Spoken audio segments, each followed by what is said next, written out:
ஜனநாயக திரைப்படம் பிளாப் ஆகிவிட்டதோ, ஊத்திக்கிச்சோ என்று கவலையிலே ஆழ்ந்திருக்கிறாரா நம்ம முதல்வர்? நம்முடைய நீர்வளத்துறை அமைச்சர் அவர்கள் மேகதாது குறித்து கேள்வி எழுப்பினால் வாய் திறக்க மறுக்கிறார். ஆனால் ஜனநாயகன் திரைப்படத்திலே பாப்கார்ன் சாப்பிட மட்டும் அவர் வாய் திறக்கிறாரே.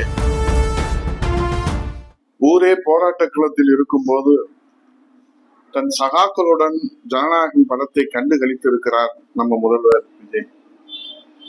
இது என்ன தேச குற்றமா என்று விஜயின் தம்பிகள் கேட்டுக்கொண்டிருக்கிறார்கள். மாநிலம் முழுவதும் மாணவர்கள் போராட்டத்தில் ஈடுபட்டு இருக்கும் நிலையில ஜனநாயக திரைப்படம் வெற்றி பெற வேண்டும் என்று மண்டியிட்டு மண்சோறு சாப்பிட்டு இருக்கிறார்கள் விஜய் வளர்ப்பிலே வந்த தம்பிமார்கள். நீட் தேர்வு வினாத்தாள் கசிவுக்கு எதிரான போராட்டத்திற்கு ஆதரவாகவோ எதிர்ப்பாகவோ இதுவரை கருத்து சொல்லாமல் இருக்கிறார் நம்ம முதல்வர் விஜய் அவர்கள்.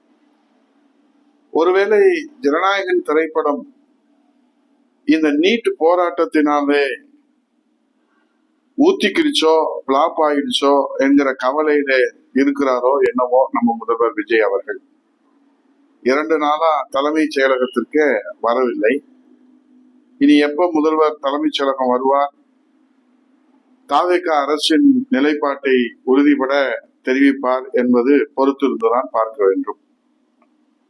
எது எப்படி போனாலும் சரி, நாடு எதிர்கொண்டிருக்கிற மிகப்பெரிய வறட்சி பேரிடர் குறித்து உரிய கவனம் செலுத்துமா தாவேக அரசு என்பதுதான் இன்றைக்கு நாட்டு மக்களின் மிகப்பெரிய கவலையாக உள்ளது.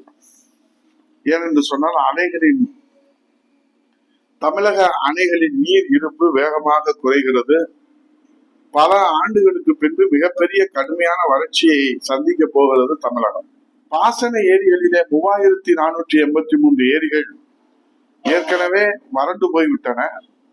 மேலும் 6127 ஏரிகள் வறண்டுவிடும் நிலையிலே அந்த கட்டத்தை நோக்கி நெருங்கி கொண்டிருக்கின்றன.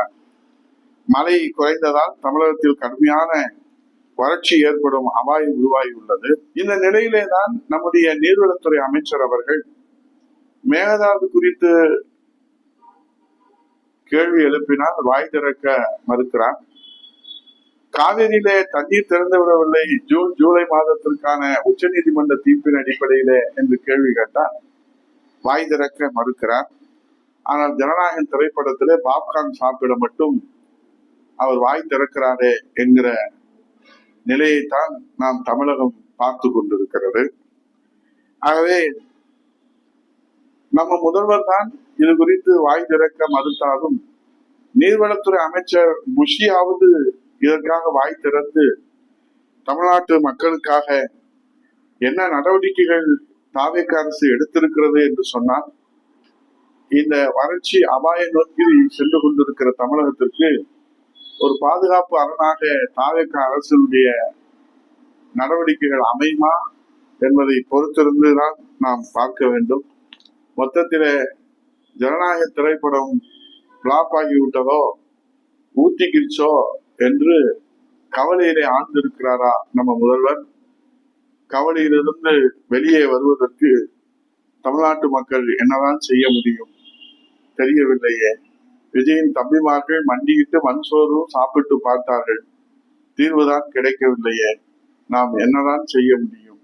நீட் தேர்வு போராட்டத்தினால் ஜனநாயக போராட்டம் தோல்வடைந்து விட்டதோ என்கிற கவலையிலே இருக்கிறாரா நம்ம முதல்வர்? மீண்டு எழுந்து மேகதாது அணையை மீட்க வருவாரா? மீண்டு எழுந்து டெல்டா பகுதியை மீட்க வருவாரா? மீண்டு எழுந்து எலி கடித்ததனால் விரலை காணவில்லை என்று சிகிச்சையில் இருக்கிற அந்த தாயின் கண்ணீரை துடைக்க வருவாரா? மீண்டு கவலையிலிருந்து மீண்டு எழுந்து இன்றைக்கு அருணாச்சலம் என்ற இளைஞர் காவல் நிலைய பாதுகாப்பிலே உயிரிழந்திருக்கிறாரே, அதிலிருந்து அந்த தாயின் கண்ணீரை துடைக்க வருவாரா? எங்களுக்கு சாதி வேண்டாம், நீதிதான் வேண்டும் என்று போராடுகிற அந்த விஜயை தமிழகத்திலிருந்து காணவில்லையே என்று தேடிக்கொண்டிருக்கிறது ஜென்சி தலைமுறை. விடை கொடுப்பாரா விஜய்?